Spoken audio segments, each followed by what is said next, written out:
Et pour finir, je vous laisse avec la surprise du chef pour une nouvelle interview. Bonjour Charlotte Bousquet, pouvez-vous nous résumer votre dernier roman paru chez Flammarion, Le jour où je suis partie?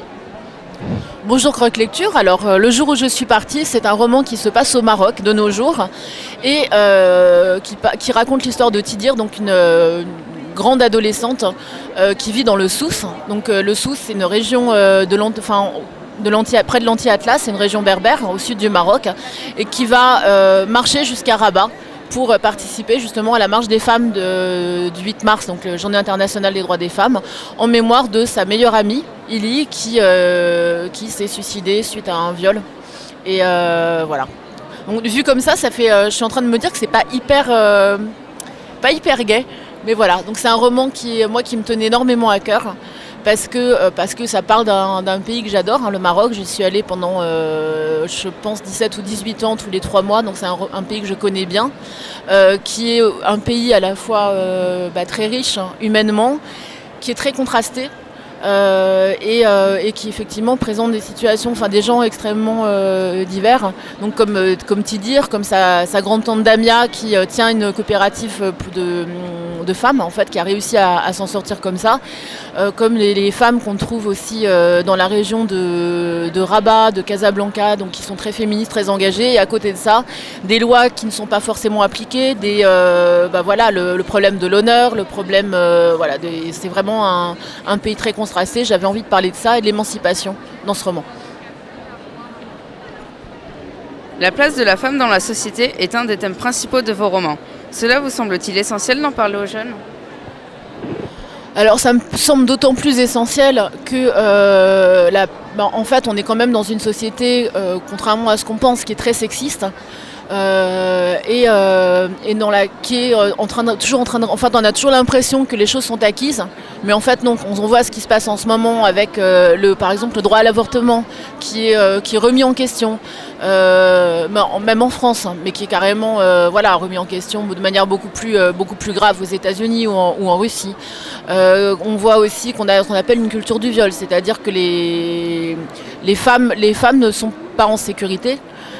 Quand on s'habille d'une manière un peu courte, c'est de notre faute si on se fait agresser, ce genre de choses. On a vraiment quelque chose qui est extrêmement violent.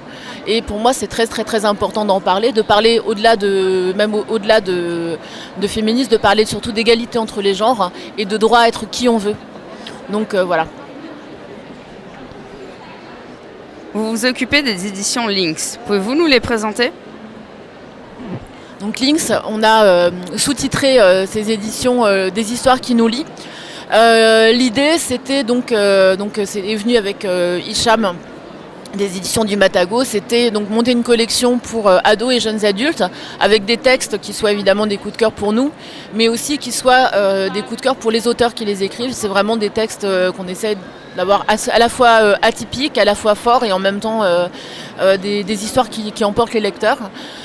Donc les 3 premiers titres, c'est Les carnets de Leda Wilder de Johan Elliott, qui est un auteur jeunesse et adulte absolument génial, qui est très très humain dans ses thématiques et qui a une plume qui est extrêmement ciselée.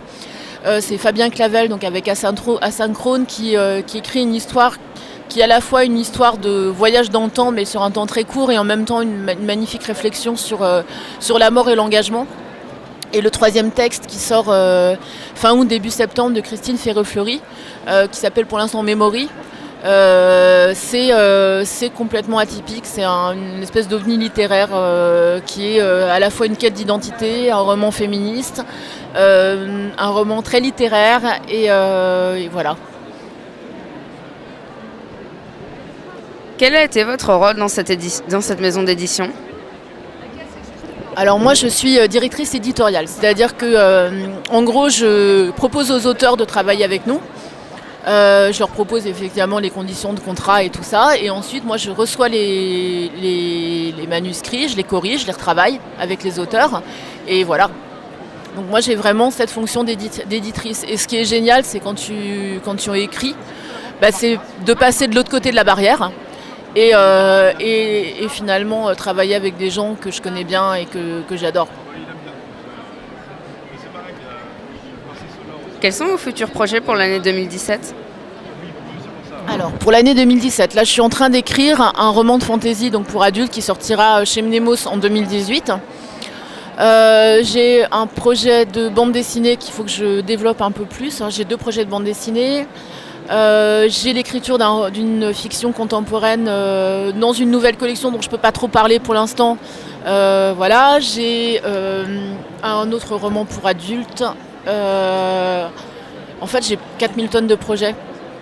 Mais ce que je peux faire aussi, c'est parler peut-être d'une de mes prochaines sorties chez Electrogène, qui est Celle qui venait des plaines, qui sort donc à l'automne et qui est un western.